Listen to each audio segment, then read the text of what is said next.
Bonjour à tous et bienvenue dans ce nouveau MOOC proposé par les chats noirs du 3SM.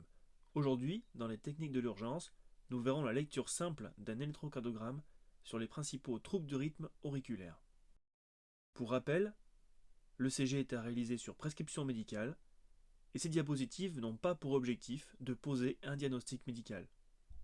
Nous verrons donc aujourd'hui les troubles du rythme, à savoir qu'il existe sur la chaîne Les chats noirs du 3SM une série de MOOC concernant la lecture simple de l'ECG.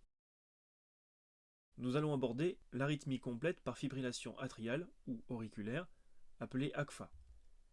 On note une irrégularité importante du rythme et une absence d'onde P sinusale. Cela veut dire qu'il n'y a pas une onde P après chaque QRS et chaque QRS n'est pas précédé d'une onde P. Reportez-vous au MOOC sur la lecture simple d'un ECG non pathologique. Le scope ne peut pas afficher une fréquence cardiaque stable car trop d'informations lui arrivent et il n'arrive pas à faire le tri. Voilà ce que l'on pourra lire sur le scope pour ce cas.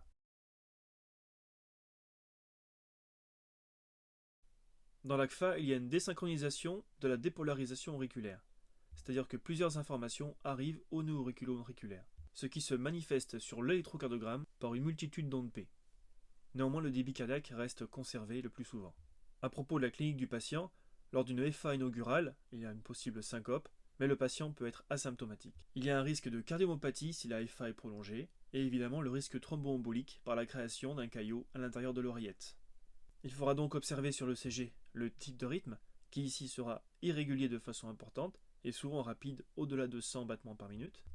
Y a-t-il une onde P devant chaque QRS et un QRS devant chaque P? La réponse est non. Le complexe est-il fin ou large? Ils sont fins le plus souvent, large si un bloc de branche est associé. Passons maintenant au flutteur. On peut noter plusieurs ondes P, appelées ici ondes F, comme flutter, en toit d'usine. Elles ont presque disparu de notre paysage, et voici un toit d'usine. Vous voyez qu'elles sont assez similaires à ce que l'on peut observer sur le tracé. La fréquence des ondes F est de 300 battements par minute, c'est le rythme atrial du nœud sinusal, c'est de là où débute le rythme cardiaque final. Le nœud auriculo-ventriculaire filtre ou freine cette fréquence atriale élevée. Ici, le ratio est de 3 contractions atriales, entraînant une contraction ventriculaire.